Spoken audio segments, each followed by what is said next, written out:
Hello friends, welcome to our channel Hyderabadi brothers. ఇందాకే mechanic Rocky cinema చూసాము. అయితే cinema concept and plot వైజ్గా మంచి డిఫరెంట్ స్టోరీ కొత్తగా ఉందన్నమాట. కానీ సినిమా ఎంత బాగుందో సెకండ్ హాఫ్ అంతా కూడా, ఫస్ట్ హాఫ్ మాత్రం భయంకరంగా డ్రాగ్ చేస్తారనమాట. అండ్ ఎస్పెషలీ మనకి ఎట్లయిపోతుందంటే క్యారెక్టర్ ఇంట్రడక్షన్ చేసి దాన్ని గుంజి గుంజి గుంజి తీసుకొచ్చినట్టు ఉంటుంది.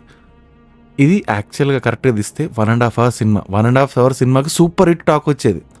అట్లాంటి మూవీని మన వాళ్ళు ఏం చేసినారంటే ఆ 2 పాటలు కొంచెం మిక్స్ చేసేసి అట్లా చేసేసరికి ఏమైపోయిందంటే కొంచెం లెందీ అనిపించింది. మనం ఫస్ట్ హాఫ్ కనుక కొంచెం భరించగలిగితే సెకండ్ హాఫ్ మాత్రం మంచిగా మనల్ని సాటిస్ఫై చేసి సినిమా బయటకు పంపించేస్తుంది అనమాట. అది మ్యాటర్.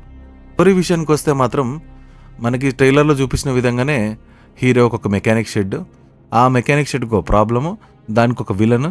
ఇంత డబ్బులు ఇస్తేనే ఆ మెకానిక్ షెడ్ అనేది ప్రాబ్లంలోంచి బయటకు వస్తుంది అనమాట. అయితే డైరెక్టర్ బాగా తెలివైనడు భయ్య. మనకి ఏదైతే ఈ స్టోరీ చెప్పినాడో ఇది కాకుండా అంతకు మించి ఒక డిఫరెంట్ కాన్సెప్ట్ అనేది ఎంచుకున్నాడు అనమాట.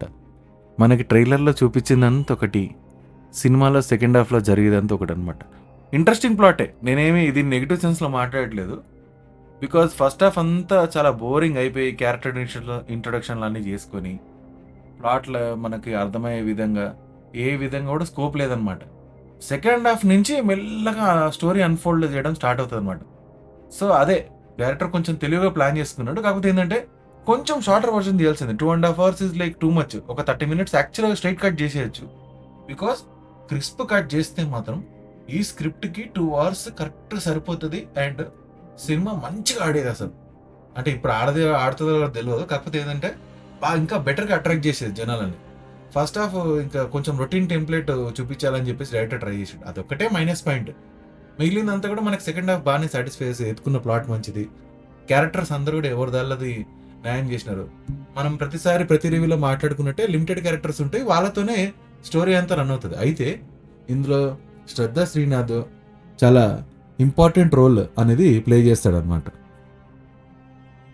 అండ్ అట్లనే మీనాక్షి చౌదరి కూడా మంచి రోలే పడ్డది. ఎస్పెషల్లీ తనని బేస్ చేసుకునే స్టోరీ అంతా కూడా ఉంటుంది అనమాట. సో పర్లేదు, ఇద్దరు ఫీమేల్ లీడ్స్కి మంచి క్యారెక్టర్లు దొరికినాయి. అండ్ హర్షవర్ధన్ గారు కూడా మంచి రోల్ ప్లే చేశారు. అట్లనే మనకి నాకు తెలిసి రోడీస్లో ఒక గుండాయన ఉంటాడు కదా, ఆయనది కూడా గట్టి రోలే ఉన్నది. సో అట్లా అనమాట. అదంతా సెకండ్ హాఫ్లో అవుతుంది. ఇంకా అది భయ రివ్యూ. సినిమా అయితే సెకండ్ హాఫ్ మంచిగా ఉంది. యాక్చువల్గా అయితే మనం ఫస్ట్ హాఫ్కి వెళ్ళకుండా సెకండ్ హాఫ్ చూసినామంటే మాత్రం మొత్తం స్టోరీ అర్థమైపోతుంది. ఎందుకంటే సెకండ్ హాఫే మొత్తం కాబట్టి. అదనమాట, ఇది మా రివ్యూ. సినిమా అయితే ఒకసారి చూడవచ్చు. ఫస్ట్ హాఫ్ భరించగలిగితే సెకండ్ హాఫ్ మంచిగా చూడొచ్చు. Because second half will be satisfactory. అది మా రివ్యూ. ఒకసారి వెళ్ళి చూడొచ్చు కావాలంటే. అదనమాట మ్యాటర్. సో ఇలానే మా ఛానల్ నుంచి కొత్త జెన్యూన్ రివ్యూస్ అన్నీ వస్తుంటాయి, ఫుడ్ వీడియోలు వస్తుంటాయి. సపోర్ట్ చేయండి, మీ ఫ్రెండ్స్కి చెప్పండి. Like, share and subscribe. Thank you.